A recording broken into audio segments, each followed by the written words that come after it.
Good evening and welcome everyone to lesson number 2, where we are going to be exploring the story of Noah's Ark and the flood. So last week we began the course where we're going to focus on certain biblical stories. We're going to understand them from the mystical perspective with the recognition that there's something going on behind the scenes. There's an inner spiritual dynamic that's playing. When we understand that, that'll help us better understand the stories. And then, of course, a practical takeaway for modern life. Now, there is an underlying question that really is the driving force behind this entire course. And that is, God created the world for a purpose. How does this story fit into and affect the purpose for creation? So we know that God created the world because he wanted to be in a relationship with us. It's critical for that relation to be real and meaningful, for us to have the ability to reject him. All right, this is a theme which we're going to explore in every single lesson, how the story interacts with the purpose of creation. So last week, when we talked about Adam and Eve in the Garden of Eden, eating from the tree of knowledge, we talked about the two potential ways that the purpose of creation could unfold. It could unfold in a way where Adam and Eve and all of humanity live in a sheltered utopia, grow and develop in that environment with complete objective knowledge on negativity and evil and so on, with the ability to make choices. The other option would be for them to experience negativity, evil, pain, and suffering in a real firsthand way and have to battle through that and transform that. Adam and Eve made the choice that they made. They ate from the tree of knowledge, and that completely changed the course of history. Tonight, we're going to look at the story of the flood, Noah's Ark. How does the story fit in with the divine purpose for creation, and how the flood ultimately changed the course of history? Just as we did last lesson, we will begin with a video which essentially tells the story of the flood, reading particular verses from the Torah portion, and those are all in your book as well if you want to follow along.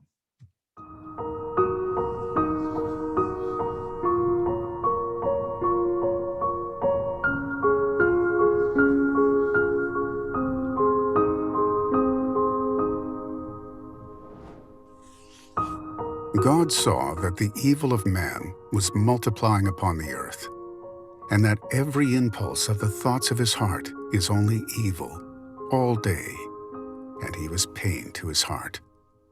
And God said, I will erase the human being that I have created from upon the face of the earth, from man to beast, to crawling thing, to bird of the heavens, for I have regretted that I have made them.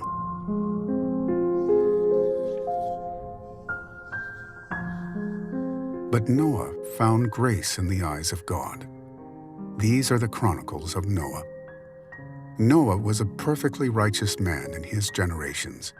Noah walked with God.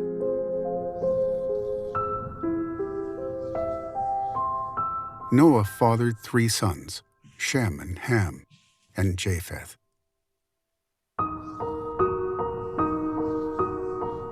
God saw the earth, and behold, it was corrupted, as all flesh had corrupted its way on the earth. And God said to Noah, the end of all flesh has come before me, as the earth is filled with violence from them, and here I will destroy them from the earth.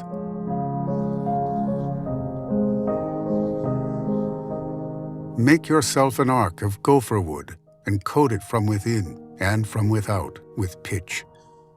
And thus you shall make it 300 cubits, the length of the ark, 50 cubits its width, and 30 cubits its height. Bottom, second, and third levels you shall make it.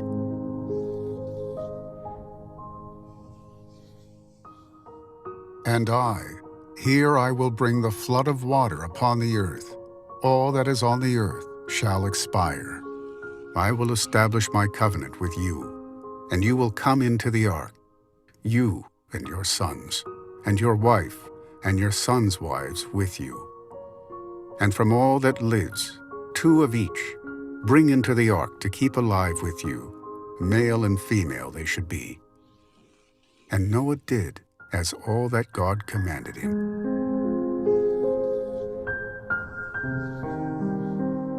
In the 600th year of Noah's life, in the 2nd month, on the 17th day of the month, all of the well springs of the great deep split open, and the hatches of the heavens were opened. And the rain was upon the earth 40 days and 40 nights.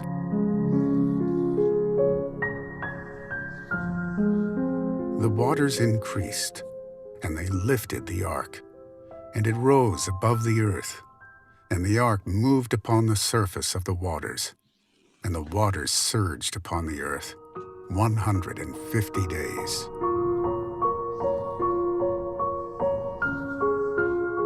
God remembered Noah and all the animals that were with him in the ark. And God made a wind pass over the earth, and the waters subsided.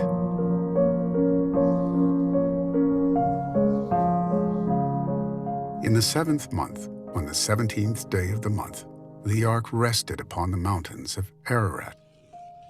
The waters went on diminishing. In the 10th month, on the 1st of the month, the tops of the mountains were seen.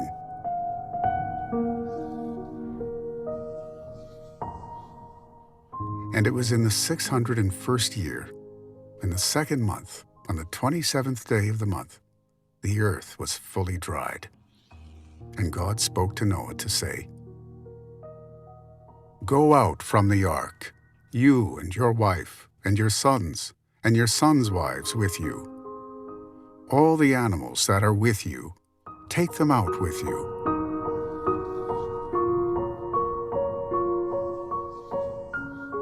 Noah built an altar to God, and he brought up ascent offerings on the altar. God smelled the soothing aroma, and God said to his heart, "Never more shall I again curse the soil on account of man. For the impulse of the heart of man is evil from his youth, and never more shall I again smite all living things, as I have done."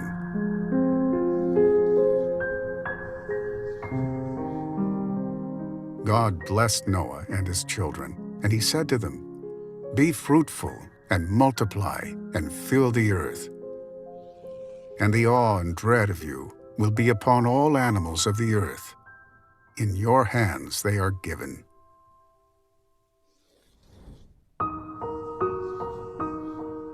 God said to Noah and to his children with him to say, "And here I am establishing my covenant with you, and with your seed after you, and with all living souls that are with you.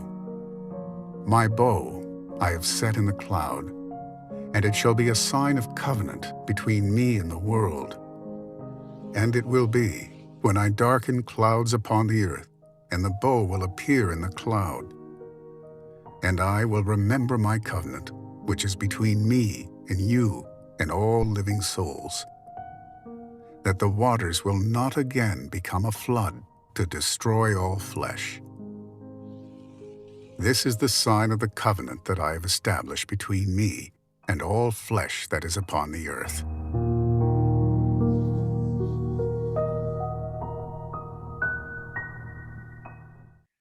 So this is exactly how it sounds in my head when I read the Torah in Shul every Shabbos. So I don't know if this is how you perceive it, but this is the idea of reading the Torah in Shul and Shabbos. It should sound just like that, and it should move us and affect us just in that way.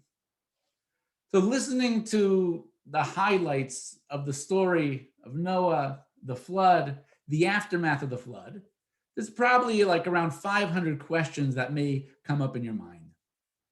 Tonight, we have time for 4 questions. Even within the 4 questions, there's layers and layers that we're not going to have the opportunity to get to everyone, but we'll do the best we can to cover all these 4 questions. Now, this first question is one of them. We'll get to it at the end, right? If this bothers you, how is the flood a fair response? At the end of class, we're going to get to it. But it's important to at least ask it here to appreciate the flow of the events that took place. Because step number one, we have to appreciate God created the world for a purpose. In order for that purpose to have any meaning, we have to have free choice. Now, what is the result of having free choice? What is the potential that can happen? You abuse it. You misuse it. It would be wonderful if we all made the right and correct choices, but that is not what happened to humanity at that time. And what was the result? Free choice allows for the possibility of irreparable sin. Humanity took the world by its free choice to a point where God simply said, it is not fulfilling the purpose for which I created. This project is simply not worth it, and we're going to have to scrap the whole thing. Based on that, we have question number one. Oh wait, before that, there's just an interesting textual thing. It says here in the Torah, God saw the earth and behold, it was corrupted. Many commentaries point out that the word can be translated not that it was corrupted, but the same word actually means it was destroyed. So God saw the earth and behold, it was destroyed. Who destroyed it? The people. Not God through a flood, but the people themselves, the way that they lived their life, essentially was the cause of the destruction of the world at that time. Question number one, why can't a flood happen again? One of the things that God promises Noach and essentially all of humanity for the future, he will never bring a flood again. He will never destroy and wipe out the flood. Why not? If we do have free choice, then there should be nothing that will get in the way of us making the wrong choices that can result in another flood needing to happen. If we don't have free choice, then there's no purpose to anything that we do at all. So how could it be that we do have free choice, yet somehow the world will never need to be destroyed again? Now, what's very surprising about this question is that the Torah actually answers it. The Torah actually tells us the very reason why the flood happened in the first place and why the flood can never happen again. Look to page 44, right? If you're on page 44 in your book, there is a figure 2.1. And we're going to look at some biblical verses that are written pre-flood and then biblical verses post-flood. Pre-flood, it says, God saw that every impulse of the thoughts of man's heart is only evil all day. And then it says, therefore, he's going to destroy the world with a flood. Now go to the column number 2, post-flood. God said to his heart, never more shall I again curse the soil on account of man, for the impulse of the heart of man is evil from his youth. Did you notice that the exact same reason why God is going to destroy mankind is exactly the same reason why God says he will never destroy mankind again? Why does God bring about the flood? The human impulse for evil. Why will God never destroy the world again? Because of the human impulse for evil. So what that means is, before the flood happened, the fact that the human impulse is for evil was a cause for destruction. Yet post-flood, the fact that the human impulse is for evil allows for a second chance. Now, this is not something new or novel, that a person is able to look at something from two different perspectives. On the one hand, you could say the human beings have a drive for evil. That's it. Let's destroy the world. There's no purpose. On the other hand, you can say human beings need a second chance. You know why? It's not their fault. They were created with a drive for evil, so it's not their fault. Therefore, give them a second chance. It all depends how you're looking at it. So what happened that caused God to change his perspective? Why is it that the human impulse for evil pre-flood is a reason for their destruction? Well, after the flood, it actually allows for a second chance. What changed?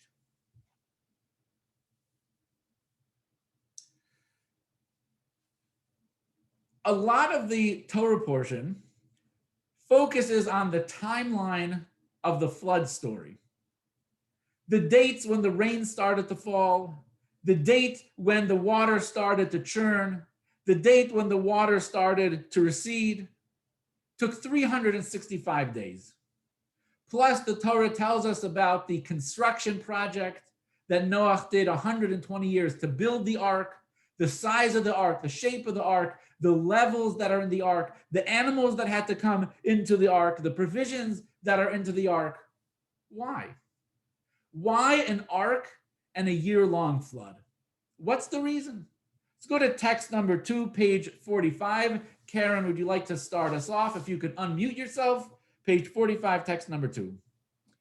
The flood lasted a full 12 months. This, despite the fact that the entire flood was a supernatural event and the survival of Noah and the animals in the ark required special divine intervention. Being that this was the case, why couldn't God simply destroy all creations in a single instant? So the flood was not a natural weather occurrence. A meteorologist would not be able to predict that type of a flood. It was miraculous. Animals from all corners of the world are not going to march 2 by 2 into Noah's ark. That's not what happens, right? That's not how things work. The entire experience, the entire process of the flood was miraculous. If it was miraculous, why didn't God just, snap his metaphorical fingers and cause whatever changes that he wanted in the world? Why did there have to be a process of a flood? Why did there have to be an ark? Why did it have to take a significant amount of time? Why are all these necessary when essentially it was a miraculous and divine event? That's question number 2. After the flood, God enters into a covenant with Noach and his descendants for all time that he will never again cause a flood to happen. What is the sign and the symbol of the covenant? The rainbow. That is the sign of the covenant. It's the rainbow. Whenever you see a rainbow, what is it supposed to remind you of? That really perhaps God would like to wipe out the world. Perhaps we don't deserve to continue. And God shines that rainbow into the sky. There's a covenant. God made a covenant with us, and never again will he wipe out the world with a flood. Now, what exactly does this mean that the rainbow is the sign of the covenant? Does this mean that before the flood, there were no rainbows? After the flood, God introduces this new thing into the world called a rainbow, and it becomes a covenant? Or do we say that rainbows always existed, but God chose to make the rainbow the sign of the covenant? So we need to understand, what is the significance of the rainbow? How are we meant to understand it? All right, so far we have 3 questions. In order to be able to answer these 3 questions and to set the stage for the 4th question, we need to do a little bit more background on the story. So again, what is the general story? We failed. God created the world for a purpose. We took that free choice, we abused it, and Noach was the only person who remained that was righteous. So God decided to wipe out all of humanity, build the world anew from a selection of animals and Noach and his family. But if we examine the story and look a little bit closer, we will see that this is not a story of a fresh start. That's not what it is. This is not wiping the slate clean and having a second chance. In fact, the story of the flood is a remake of creation. It is essentially a new creation of the world. There are a tremendous amount of parallels with the creation story and the story of the ark. Now, before we go on, has anyone familiar with this idea? Has anyone here heard that the flood and the ark story is a second creation story? All right. Very excited. We got some brand new information here for everyone. There are a tremendous amount of parallels between the creation of the world and the story of the flood, we are going to focus on 4. Right? We're going to focus on 4 of them today. Number 1, when it comes to the creation story, the Torah tells us that the world emerges from water. When it comes to the story of the ark, the new world emerges from water after the flood. Phil, would you like to read text number 3? If you could unmute yourself, text number 3, page 46.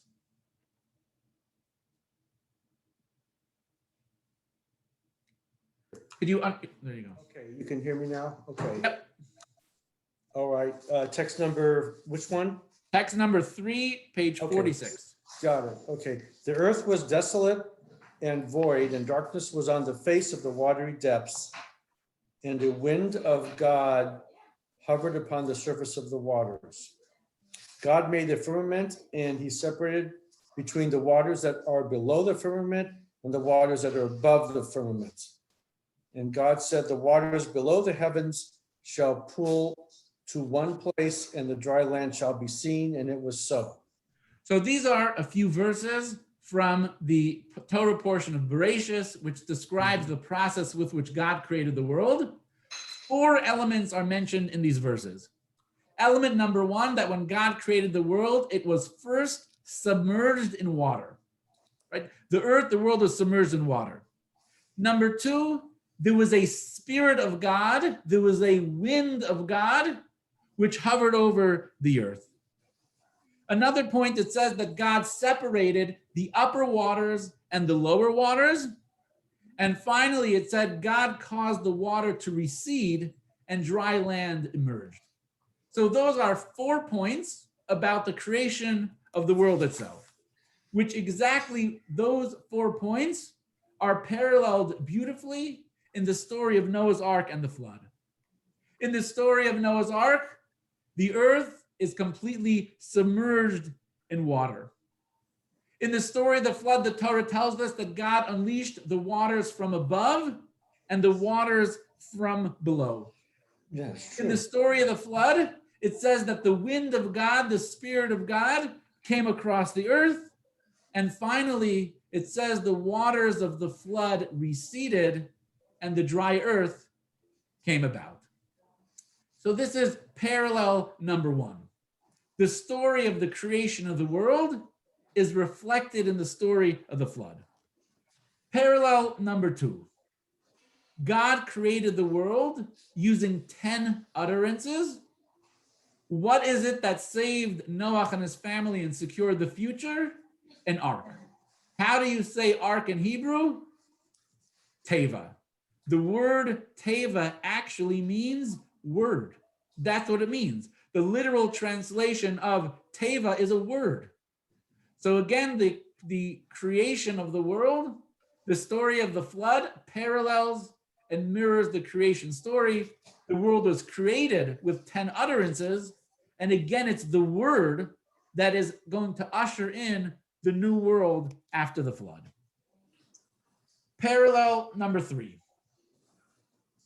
The very first words that God says to Adam and Eve, the very first ones, is a blessing and gives them a mission to be fruitful. The very first thing that God says to Noah after the flood is a blessing and a mission for Noah to be fruitful.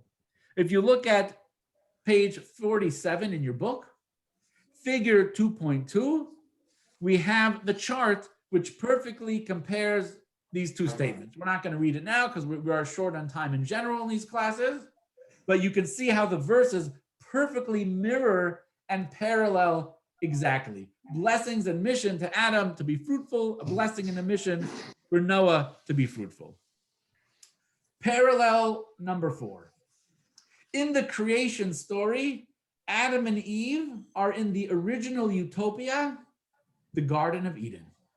In the story of Noah and the flood, Noah is in the original utopia, the Messianic Ark. Mitchell and or Arlene, whoever would like to read, text number 4, page 48, a description of the Ark. Noah's Ark was a prototype of a future of Mashiach, Within the ark, every type of animal lived together, yet they did not harm each other in any way. This presaged a reality in which the wolf will dwell with a lamb and a calf and a lion together. This being a similitude of a future world when they shall neither harm nor destroy in all of my holy mountain. So the Garden of Eden was a utopia.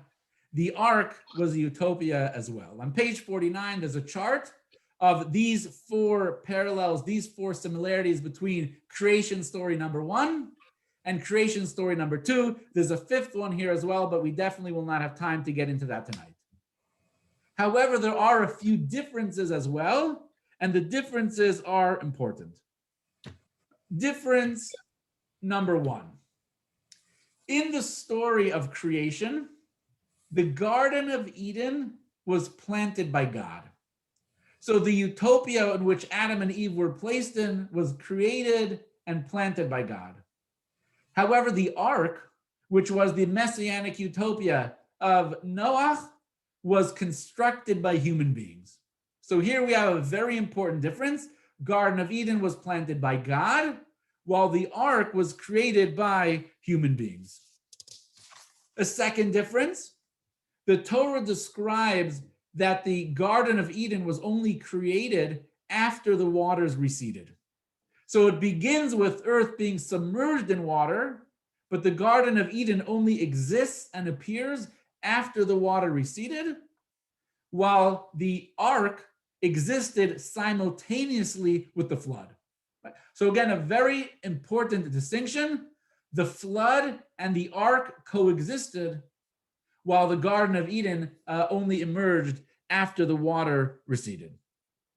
Okay, so we have some very important distinctions. Every one of these details is going to be important and are going to give us profound insight into creation story number 1, creation story number 2, and how it affects the entire future of humanity.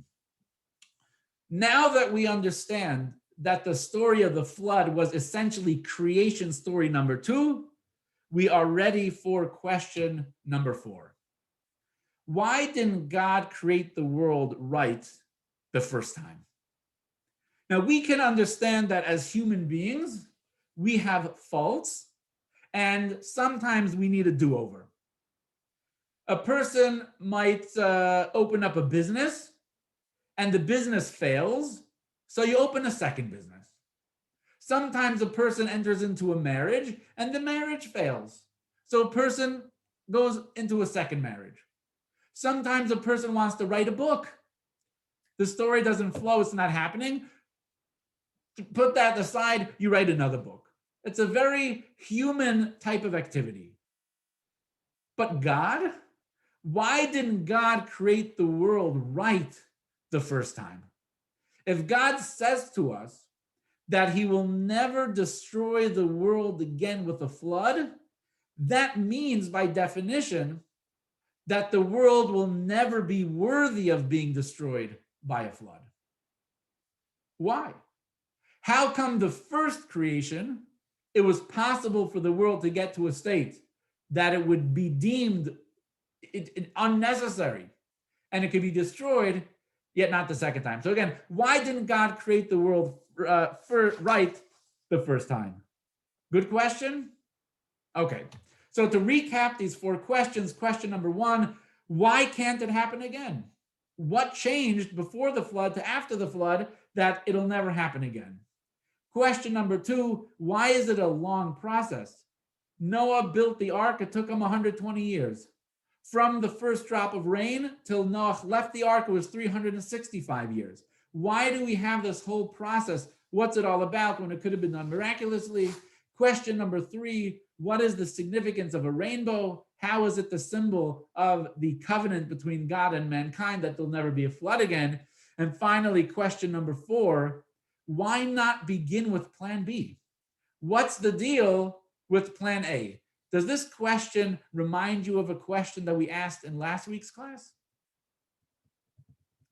But remember, we asked, how come God planted Adam and Eve in the Garden of Eden and there's a tree of knowledge and don't eat it, right? Why did he do all that? It's the same thing over here, right? Similar type of question. What was God getting at? What was he trying to accomplish? Why not begin with plan B? So of course we have to go back to what is the purpose that God created the world. God wanted to be in a relationship with us. In order for him to be in a relationship with us, it has to be between two free-willed beings. We have to be autonomous. We have to be independent. We have to have the ability to reject God, or else the relationship is absolutely meaningless, useless, it's robotic, it has no significance.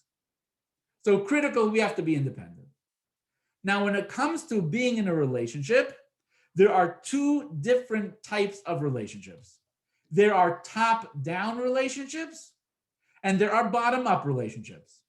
And this can apply to every form and style and type of relationship there is. You can apply this perspective to it. We're going to give one example of a top-down, bottom-up relationship, but there are many other examples that could apply. Let's go to text number 6, a beautiful quotation here from the Rebbe. Avi Fenster, please. Can you unmute yourself? Read text number 6, page 52.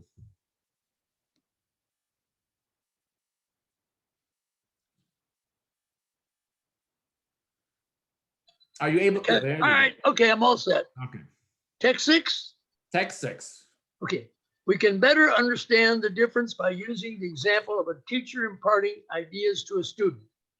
One approach is the teacher explains the idea to the student, but does not train the student to understand it on their own.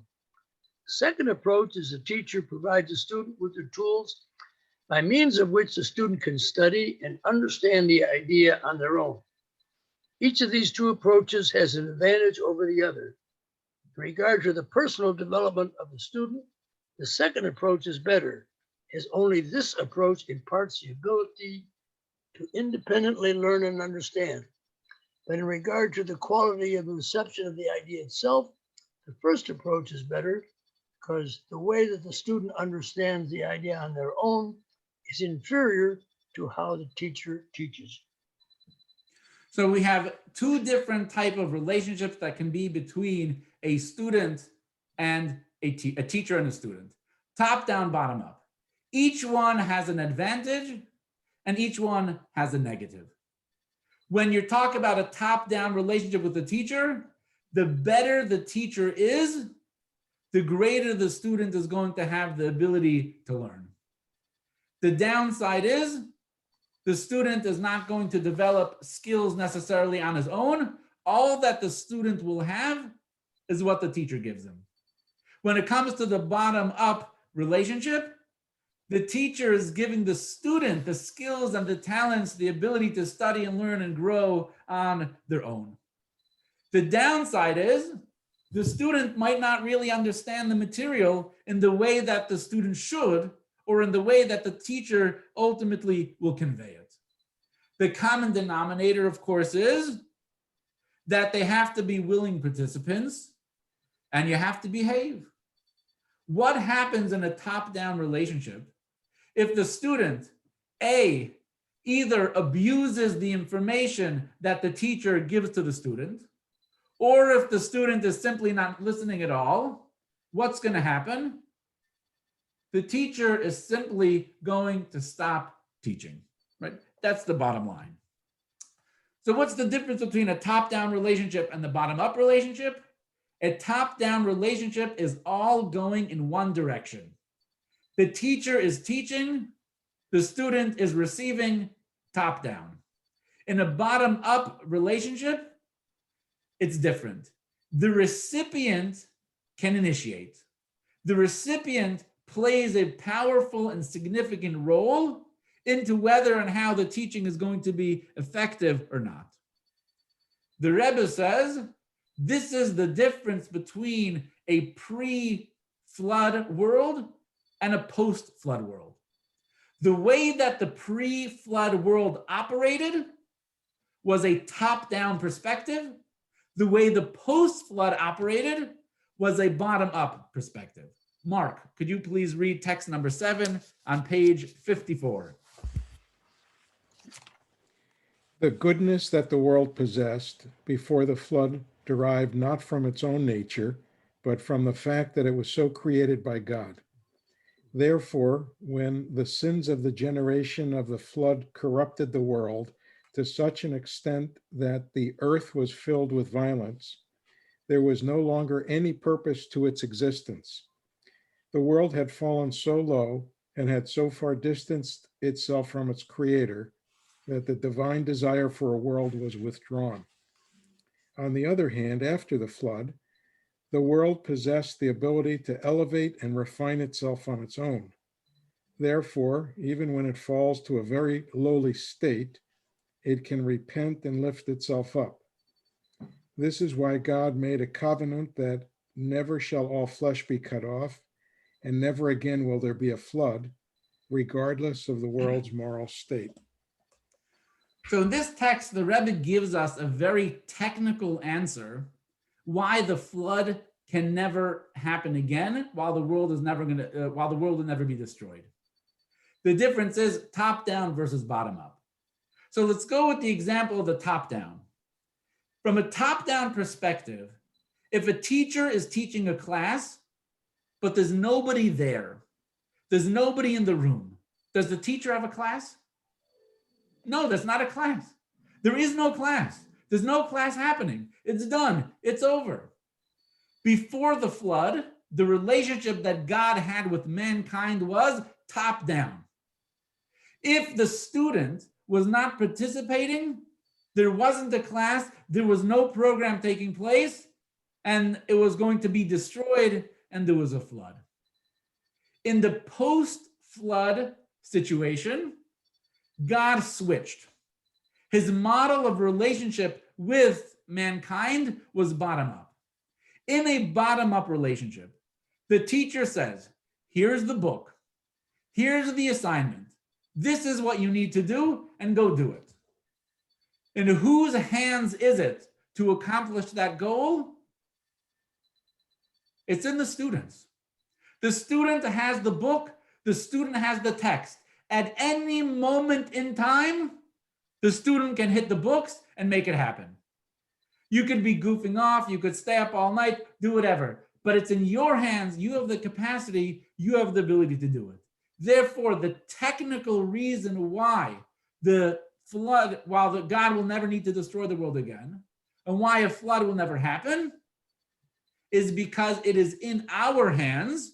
We now have the capacity and the ability to change, to do tshuva, and to rectify the situation. So the top down, sin ends the relationship.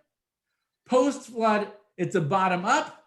The recipient can initiate, humanity can recreate the relationship.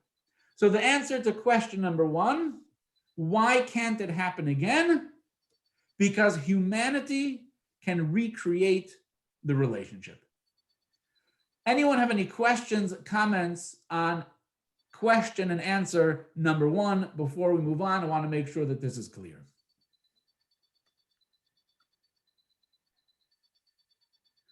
When do we find out Yes. where do the Noah's kids get wives? Where do those kids get wives? Yeah. So first of all, Noah and his sons, they were all married before the flood. Yeah. That's Survived right. the flood. Yeah. That's right. Okay. They were absolutely vital to the whole story. Yeah. All right. So Rabbi, yes, Karen. what if humanity makes things so bad again, but God doesn't intervene? What do you mean? Well, so the flood was caused because God saw what we became, what was going on, right? Yeah. Okay, and so don't we, as humans, we have that power, and we didn't have the relationship with Hashem. But what if that happens again, even though we have the free will? Right. So it's a fabulous question. And it's not one of the questions that's in this course, but I'm going to answer it anyway, because it's a very important question. It's a slightly different perspective than the take that we're doing in the class, but it's important to at least briefly mention it.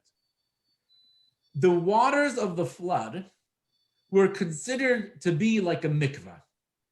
And there are many parallels between a mikveh and the way that the water is discussed.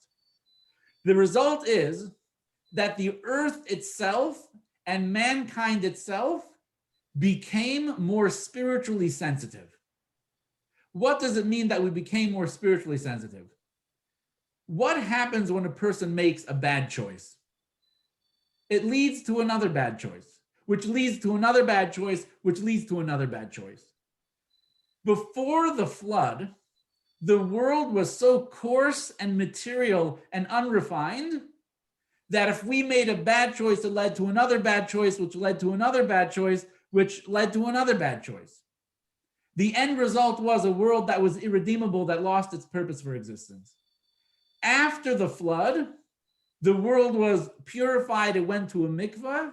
It was more spiritually sensitive, which means it is part of nature of humanity that we have a conscience. It's part of the nature of humanity that if we make one bad choice and another bad choice and another bad choice, there is something that exists within us that feels guilty about it, that feels uncomfortable with it, and that knows that we're not doing something right. And even if it's one person goes totally off the deep end, it will not and it cannot happen to everyone. So a perfect example of that is the Nazis. Right? You cannot go any worse than the Nazis did. Completely irredeemable. However, did that spread to all of mankind? No, it did not. There were the Allies which gathered together, united against the Nazis, and ultimately defeated them. This is the difference between before the flood and after the flood. And this is actually very relevant to the next issue, which is of the rainbow. But did that at least answer your question on some level? Yes, thank you. Excellent, good. Now let's talk about the rainbow.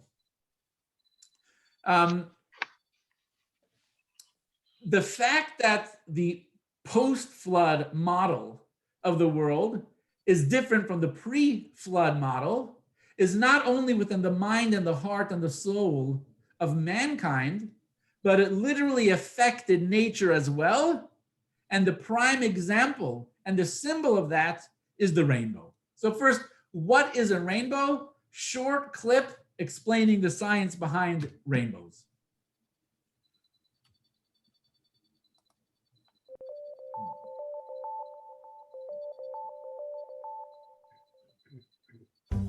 A ray of light is made up of the same 7 colors seen in a rainbow. This is seen when a ray of light is shone at an angle through a prism, a triangular-shaped piece of glass. Light slows down as it goes from air to glass and causes the ray of light to bend. This is called refraction. Each color in a ray is bent at a different angle, allowing 7 colors to be seen. The red light gets bent the least, while the violet light bends the most. Sunlight, therefore, is key to the science of rainbows.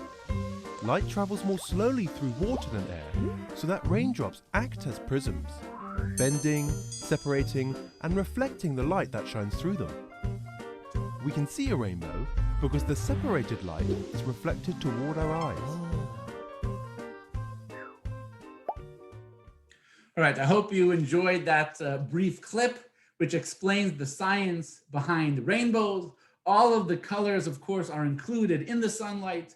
Only when the sunlight is bent and refracted and the wavelengths are at an angle do all of the colors appear. So text number 8, it's a beautiful text. It's a little bit long, so we're not going to read it in the class. But the message that the Rebbe shares is, before the flood, the earth itself was coarse, it was thick, so much so that a rainbow could not physically occur. Could not happen. It wouldn't happen. After the flood, the earth itself became more spiritually sensitive, it became more refined, and the physical phenomena of a rainbow was able to take place and was able to happen. This is why the rainbow is the symbol of the covenant that God will never do a flood again. because the world progressed to a stage and to a state where never again are we so coarse and so material that we are without hope and that there's no possibility for redemption. The rainbow is the symbol of that spirituality. So pre-flood, top-down relationship. We can only absorb from the divine. Post-flood, it's a bottom-up. We're able to interact with the divine. Please read text number 8 after the class. It's worthwhile to get the full message there from the text. So the answer to the question, why is a rainbow the symbol? Because it's a physical manifestation of the new reality of the post-flood reality. Right. Any questions before we move on to the next one? So the next question, which really we're kind of skipping them, is question number 2 is, why does the Torah tell us about a 120-year construction project to build an ark? By the way, do you know why it took 120 years to be able to build the ark? Because Noach got the ark from IKEA. I apologize for that horrible joke, but I'm contractually obligated to insert one joke per class. But I do have a question. Yes, Phil. If you'll answer that.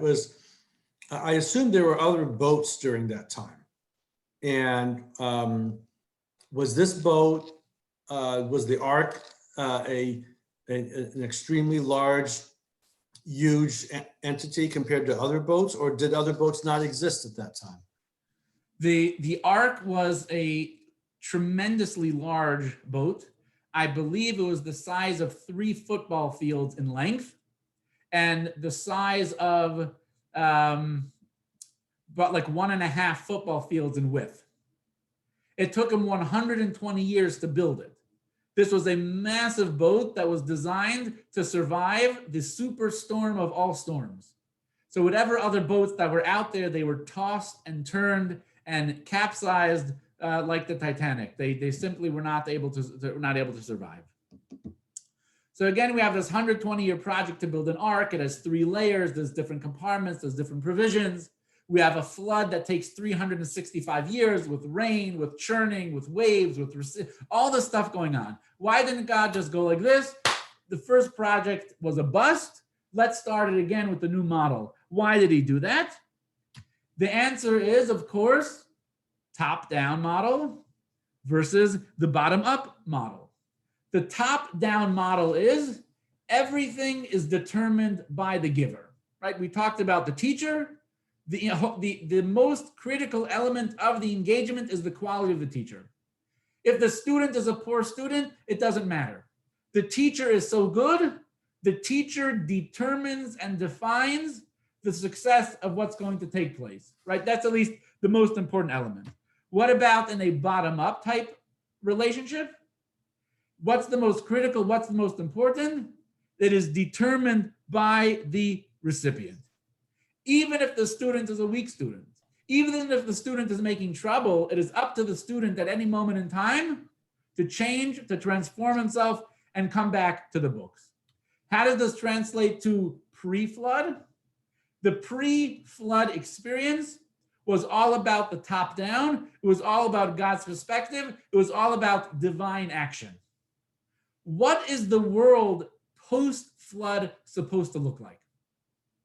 Completely different. It's not top down anymore. It's bottom up.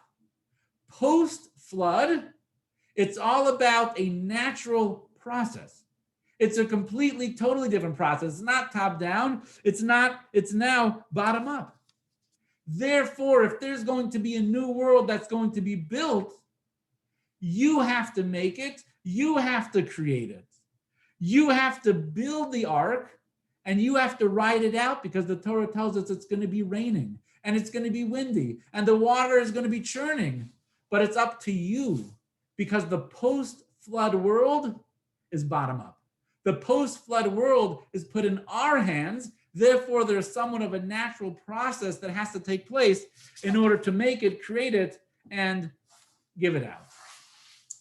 This explains many of the differences between the pre and the post post-flood creation experience. Number one, the Garden of Eden was planted by God. Why was it planted by God? Because it was a top-down relationship. The way that God tried to have a relationship with us at that point in time in history was top-down. Therefore, he planted the Garden of Eden. Therefore, it was all about him. What about the ark? The ark is a new paradigm. There's a new way that God is trying to be in a relationship with us. It is based on a bottom-up relationship. Therefore, it has to be humanly constructed. Divine action versus the natural process. So here we have the answer to question number 2. Why was it a long process? It had to come about through a natural process because God was totally redefining the paradigm with which he interacts with and relates to the world. All right, any questions and comments before we continue? Marilyn, Andrew, Gail? Mitchell, you? No questions, thank you. Okay, if we are all good, we're going to go to the hardest question of them all. The 4th question. Why not go straight to plan B? Now, I asked you this question. Which of these 2 possibilities has a greater chance of success? The top-down relationship that was before the flood, or the bottom-up relationship that is post-flood? Which of these 2 scenarios presents the greatest possibility for success? Creating the world style A or creating the world style B?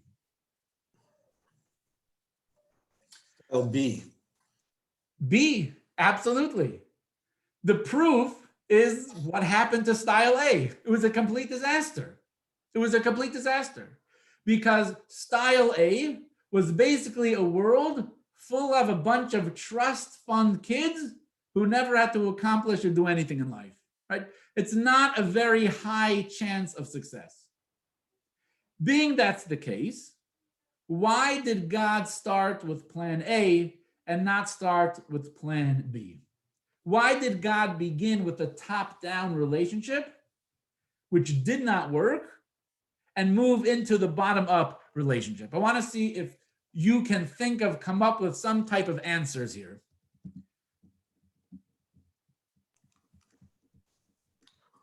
Well, perhaps there wasn't enough humans on the earth to make plan B sustainable. If there's only a few people, that process may not be as sustainable. And as if there's a lot of people, then there's more opportunity for the individuals to do the bottom-up approach. So more people are necessary for a bottom-up approach? Yes. I mean, perhaps, maybe there's some truth to that. Why do you say there was a difference? The first people, supposedly from Adam and Eve, they had free choice. They had the right to make decision. What significantly was different between that generation and the new ones? Still were people. Absolutely, the people were absolutely people. Yet we see that in the pre-flood era, even though the people had free choice, at the end of the day, they did not have the tools on their own to do tshuva. They didn't have those tools. Similar to a teacher-student relationship that's top-down. In a top-down relationship, the only thing that the student will possess is that which the teacher gives him. If the student does not show up to the class, the student has nothing. The student doesn't even have a desire. The student doesn't have an interest to be in the class. He's not showing up. In the post-flood relationship, the student has and possesses the tools, capabilities to be able to return to the class. The pre-flood student does not know how to use a computer. The post-flood student has a smartphone in his hand. So are you saying there were different kind of people after the flood than different before? They had a neshama, a soul, whatever. There's got to be a difference. Yes. Yes. Can I, Yeah, Gail? I'm sorry, I have been reading something and I'm going to take a chance and incorporate what I had read in another book with your question. And I'm wondering if God thought when he created Adam and Eve that they would be created in his image. And that didn't happen. They didn't have, they were not like God. So he recognized that there was a fault in Adam and Eve, and so had to do another recreation. Hmm. Okay. Interesting. The wording that you used is probably not the wording that I would use, but I think that the thought I hope process. not. I hope not, since you you would be much better educated to be able to phrase the question in a more appropriate manner. The thought process is not so wrong. And it all gets back to the question of, why did God create the world to begin with? God created the world to begin with because he wanted to be able to have a meaningful relationship with us. In order for that relationship to be worth something, we have to have the ability to reject him. What is the environment and the circumstance that would create and make for the most meaningful relationship possible? There are two types of relationships. There's the top down and there's the bottom up. Which one is better? Which one is more valuable? So the answer, of course, is the bottom up relationship is much more valuable because you're standing on your own 2 feet, right? In the top down relationship, it's very one-sided, it's one directional. Are you in a relationship? Yes, but it's not a two-way street. The bottom up relationship is absolutely a two-way street. But can you start with the bottom up relationship? What happens if you start with the bottom up relationship? What happens if you show up to school the first day? No instruction, here's a book, here's your text, go learn. Is that gonna work? It's not gonna work. It's not any teacher knows it's not gonna work. If you start off with the bottom up relationship, it's going to be a disaster. So you have to start with the top down relationship. But the top down relationship also has flaws. It also has flaws in it. So what happens naturally, the first day of school, it's a top down relationship. But as it goes on, it transitions in to a bottom up relationship. So ultimately, what do you want to happen? You want both.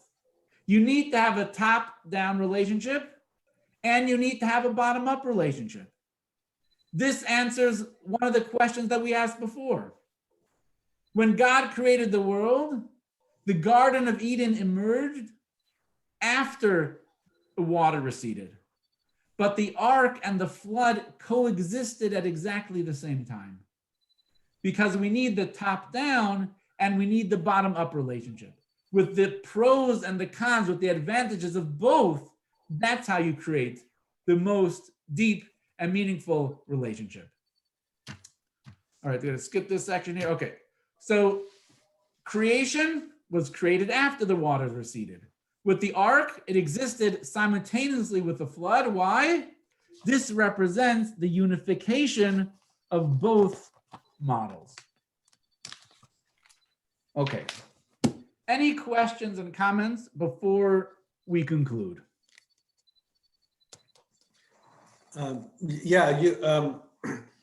The topic reminds me of medical school. So when you start medical school, you get and education models. The education model has drastically shifted from the top down to the bottom up approach, literally, where information was conveyed by a professor and everyone was around the room and everyone just listened to what the professor did or showed years ago. And now it's shifted completely. There is some information that's conveyed by the professor to give the groundwork for an understanding of the material. And a lot of the material must be learned independently by the student with some parameters of guidance. So they know, and in doing so, they retain the information much better than in the top-down approach, because you only can listen so much and you only retain so much. But if you think for yourself, you do your own research and you come to the conclusion the professor wants you to come to, you retain it, you remember it, and you practice it. Fabulous. And that comment really leads into how we want to conclude today's class. We looked at the story. We looked at this kind of mystical inner dimension that's taking place within the story itself. And we showed how that really answers and solidifies so many issues with the story itself. What's the message, right? What is the practical takeaway? In life, we struggle between what is the best approach. Should we have a top-down relationship with our children, with our spouses, with our employees, with our friends, with our students? Or is the bottom-up relationship better and a more healthy way to go? The answer ultimately is both. We have to utilize and take advantage of both. And that is within the process of the story of creation. Within the process of the story of creation, we have reflected both models. The goal ultimately is bottom up, right? That is the stronger person. That's the stronger student. That's the stronger spouse. That's the stronger relationship. But there has to be both elements that are woven in there for it to work. So on page 60, figure 2.6, we have a fabulous chart, which is worthwhile going through every single one and reflecting upon them. We don't have the time to do it in the class, but I at least want to go through it. And perhaps Andrew and Marilyn could share some comments. I don't think we've heard from you throughout the class. Mark, you read a text, right, Mark? Did you? I thought you might. Either way, Yes. I would love to hear from Andrew, from Marilyn, if you can. So All right. Well, I'll give you a question which I still am struggling with. Okay.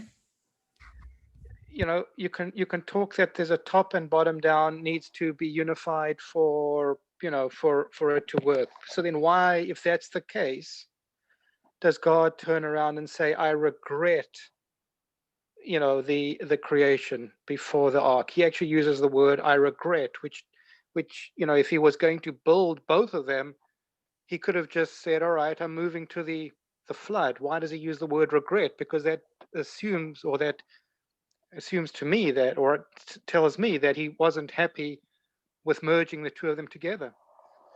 Well, I think that it's critical in understanding the entire course of creation is that God wanted to allow for things to develop in a natural way.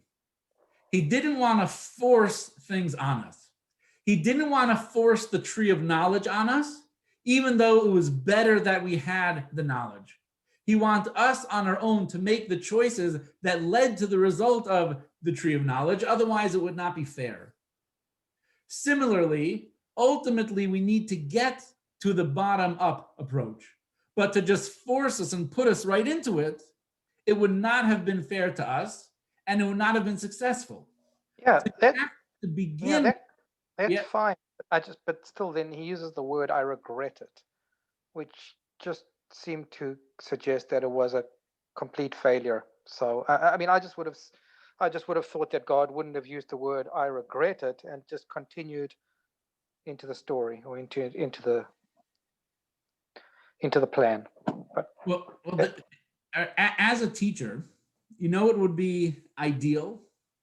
The ideal scenario is you walk into a class and you have students who are receptive. For a teacher, there is nothing more magnificent than a top-down relationship.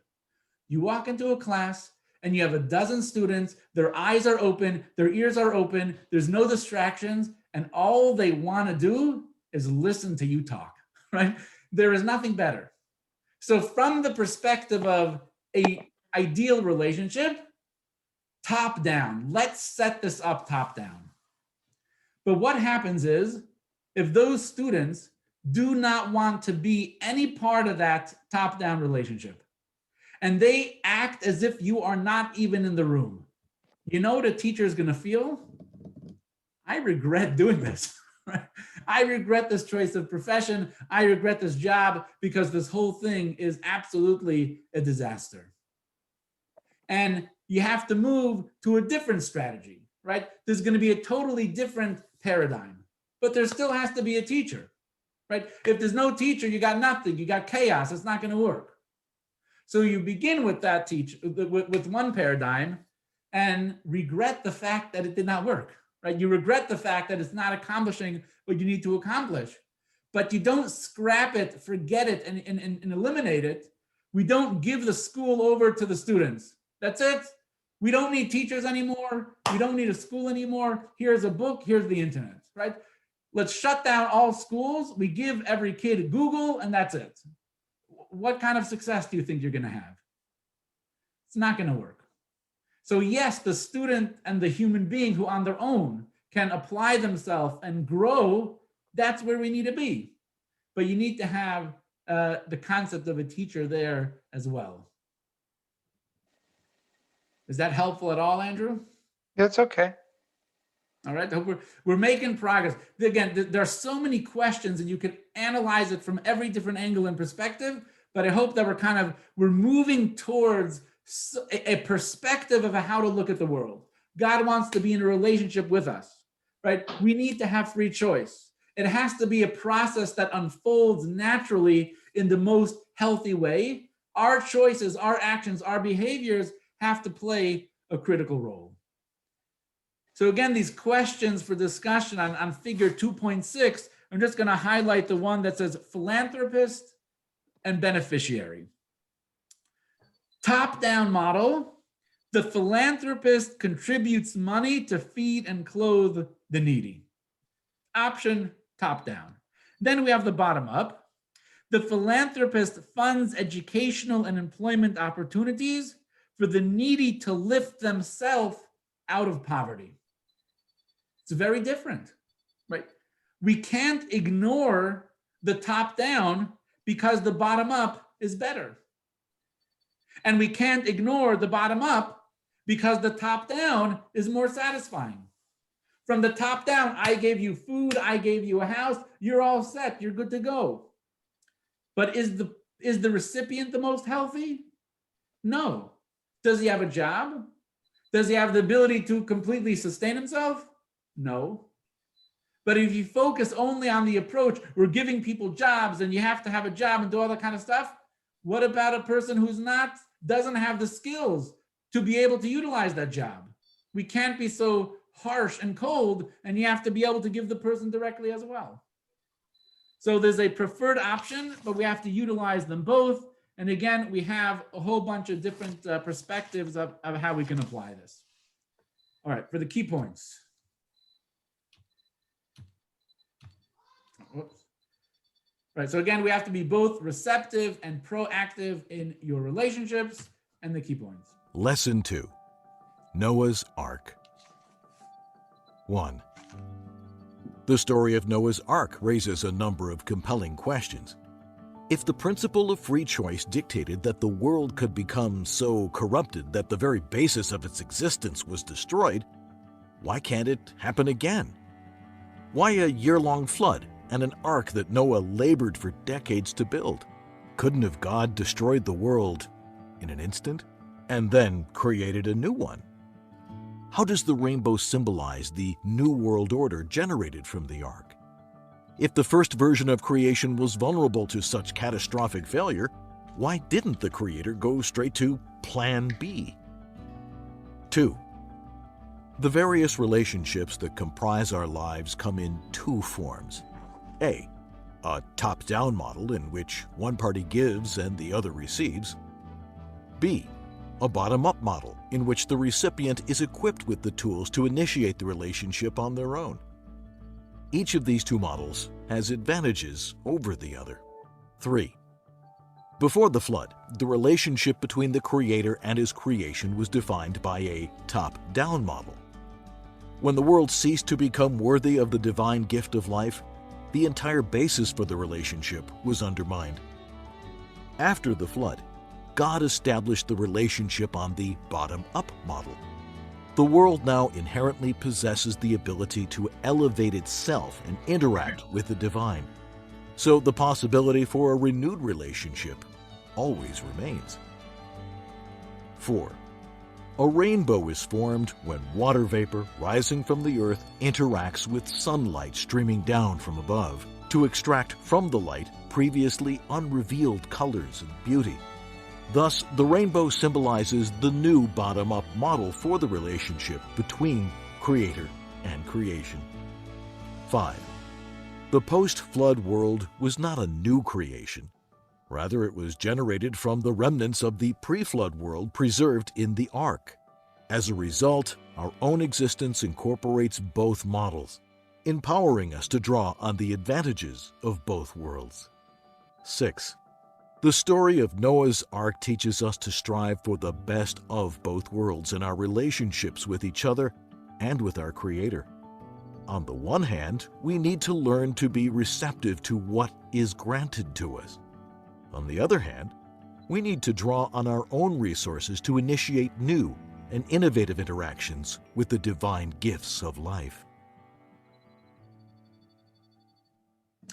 All right, I know there's a lot of moving parts in that lesson, but again, as I said, I hope that we're moving towards a particular perspective and approach as how we view these biblical stories and how they relate to each other and how they are unfolding and how they ultimately change the course of history. Next week, Wednesday night, 7:30 p.m., lesson number 3, the struggle and the battle between Yaakov and Esav. And this is not only limited to the battle between two brothers, but to the lifelong battle between the forces of Yaakov in the world and the forces of Esav in the world.